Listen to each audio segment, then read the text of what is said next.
गौतम बुद्ध ने कहा था कि एक खूंखार जंगली जानवर की तुलना में एक दृष्टि मित्र ज़्यादा खतरनाक होता है। उससे ज़्यादा डरना चाहिए, क्योंकि जानवर तो सिर्फ आपके शरीर को नुकसान पहुंचा सकता है, लेकिन एक कपटी और धोखेबाज मित्र आपकी बुद्धि का नुकसान पहुंचाता है। एक बुरा मित्र ही आपको ऐसे दशा में ले जा सकता है जहां आपको लगने लगे कि यह दुनिया बहुत बुरी है। अभी यहाँ जीकर भी क्या फ़ायदा है। और ऐसा तब होता है जब आपके साथ विश्वासघात होता है। आपको धोखा दिया जाता है, और धोखा भी उसी व्यक्ति को मिलता है जिसने दूसरे पर अंधा विश्वास किया हो। कभी भी हम किसी पर एकदम से भरोसा नहीं करते। भरोसा धीरे धीरे कायम होता है, लेकिन इस समय आने के बाद यह भरोसा इतना मजबूत हो जाता है कि हम उस व्यक्ति के लिए अपने आँख, कान और दिमाग सब बंद कर लेते हैं। और फिर ऐसी स्थिति में ही हमारा सबसे विश्वास पात्र व्यक्ति हमें इतना बड़ा धोखा देता है कि हमारा दुनिया पर से भरोसा उठ जाता है, और हम हर किसी को शक की नज़र से देखने लगते हैं। असल में देखा जाए तो यह दुनिया धोखे पर ही चल रही है। हम अपनी ज़िंदगी में कहीं ना कहीं किसी ना किसी को धोखा देते रहते हैं, और दूसरे लोग भी हमें धोखा दिए जा रहे हैं।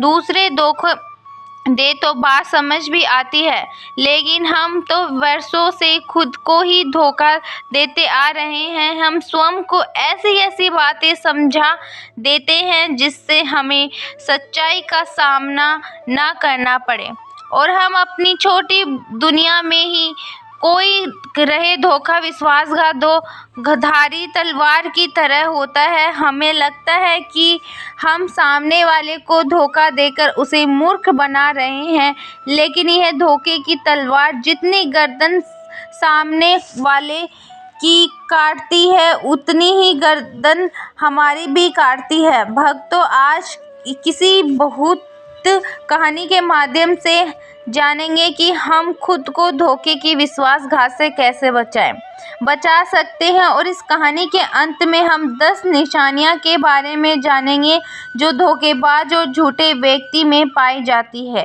एक युवा व्यक्ति बहुत ही क्रोधित अवस्था में पहाड़ी की चोटी से कूदकर आत्महत्या करने जा रहा था।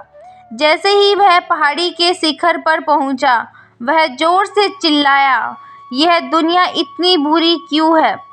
यहाँ सब इतने स्वार्थी क्यों हैं? अब मेरे जीने का कोई फायदा नहीं है। उसी पहाड़ी के शिखर पर एक बौद्ध भिक्षु अपने ध्यान साधन में लीन थे। इस युवा व्यक्ति की टीम क्रोधित आवाज को सुनकर वह ध्यान से जागे। उन्होंने देखते ही समझ लिया कि युवा व्यक्ति यहाँ आत्महत्या करने आया है। वह व्यक्ति पहाड़ी से कूदने ही वाला था कि बौद्ध भिक्षु उसका हाथ पकड़ कर उसे पीछे खींचते हुए बोले, क्या हुआ? आगे का रास्ता खत्म हो गया क्या? युवा व्यक्ति ने कहा, कैसा रास्ता?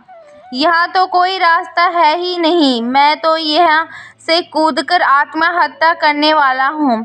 बौद्ध भिक्षु ने कहा, मरना तो एक दिन सभी को है, लेकिन तुम्हें इतनी जल्दी क्यों है? युवती ने कहा, क्योंकि दुनिया रहने लायक नहीं है। यहाँ सब स्वार्थी हैं, सब धोखेबाज हैं। मैंने जिस पर भरोसा किया उसी ने मुझे धोखा दिया।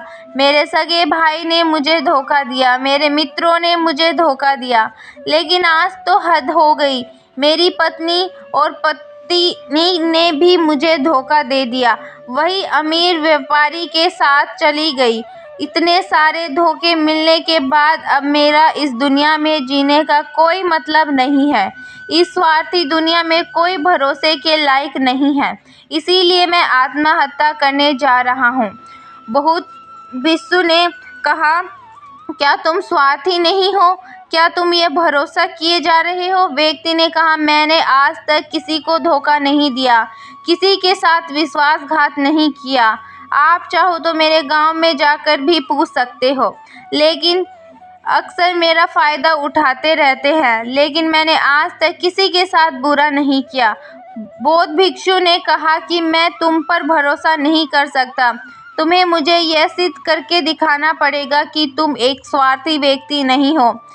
बेटे ने पूछा, इस सिद्ध करने के लिए मुझे क्या करना पड़ेगा? भिक्षु ने कहा कि तुम्हें अगले 1 साल तक मेरे साथ मेरे आश्रम में रहना पड़ेगा। तब जाकर मैं जान पाऊंगा कि तुम एक ईमानदार व्यक्ति हो या फिर तुम भी दूसरों की तरह स्वार्थी और धोखेबाज हो।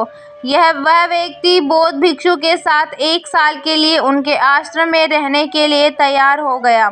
बौद्ध भिक्षु ने उस व्यक्ति को अपने साथ अपने आश्रम में ले गए और उसे अपने शिष्य बना लिया।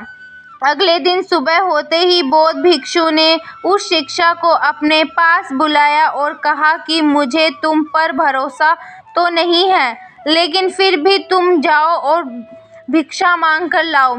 तब तक मैं तुम्हें दूसरे गुरु भाइयों को शिक्षा देता हूँ। उस युवा शिष्य ने गुरु को प्रणाम किया और भिक्षा मांगने के लिए चल पड़ा। उसने आज से पहले कभी भी भिक्षा नहीं मांगी थी, इसीलिए उसे भिक्षा मांगने में बड़ी तकलीफ हो रही थी।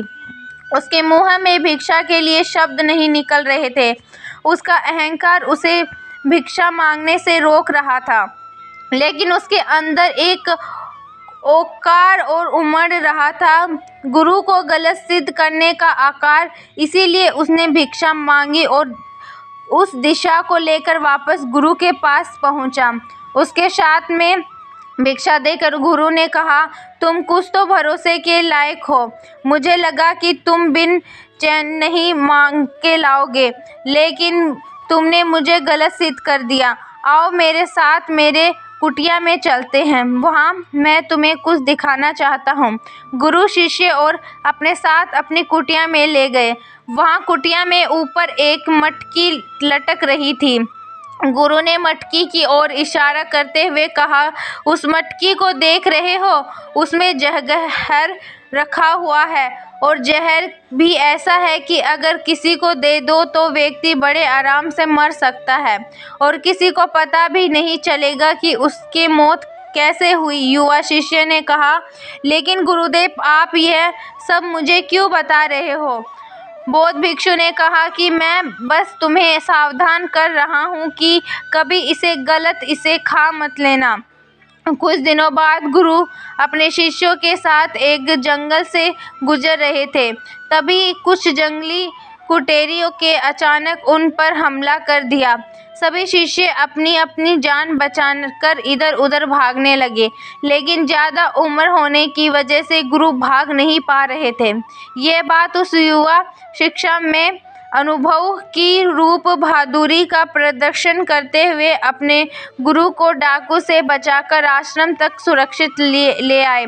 आश्रम पहुंचकर गुरु ने उस शिष्य की सभी के सामने बहुत प्रशंसा की और कहा कि उन सभी लोगों से अच्छा तो वह मेरा यह नया शिष्य है, जिसने अपनी जान पर खेलकर मेरी जान बचाई और मुझे सुरक्षित यहाँ तक ले आया।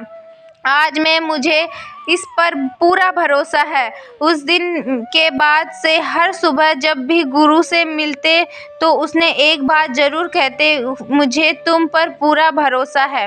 धीरे धीरे गुरु का उस पर भरोसा बढ़ना चला गया और वह इतना बढ़ गया कि गुरु के एक दिन शिष्य को अपने पास बुलाया और कहा, मेरा कोई पुत्र नहीं है, लेकिन तुम मेरे पुत्र जैसे ही हो। अब मेरी उम्र हो चुकी है, बूढ़ा हो गया हूँ, इसीलिए मैं चाहता हूँ कि मेरी मृत्यु के बाद इस आश्रम का बड़ा दौर तुम अपने हाथों में ले लो। शिष्य ने कहा कि गुरुदेव, अगर आपकी इच्छा है तो मैं आपकी खुशी के लिए यह जिम्मेदारी भी उठाऊंगा। इतना कहकर शिष्य वहाँ से चला गया। कुछ दिनों बाद गुरु बीमार पड़ गए और उन्होंने आज के सभी शिक्षकों को बुलाकर यह घोषणा कर दिया कि मेरे बाद इस आश्रम का संचालन युवा शिष्य करेगा। धीरे धीरे दिन बीतने लगे और वह शिष्य के मन की बेचैनी बढ़ने लगी। उस जल्द से जल्द आश्रम को अपने कब्जे में लेना चाहता था। वह हर सुबह गुरु के पास जाकर यही देखता कि गुरु के स्वास्थ्य में कोई प्रभाव पड़ा है या नहीं, लेकिन गुरु का स्वास्थ्य 2 दिन प्रतिदिन अच्छा होता जा रहा था। अब तो उसके सब्र का बांध अब टूटने लगा। उसकी तो नींद उड़ गई। वह हर समय यही सोचता रहता कि कैसे गुरु को रास्ते से हटाया जाए और किसी को पता भी ना चले।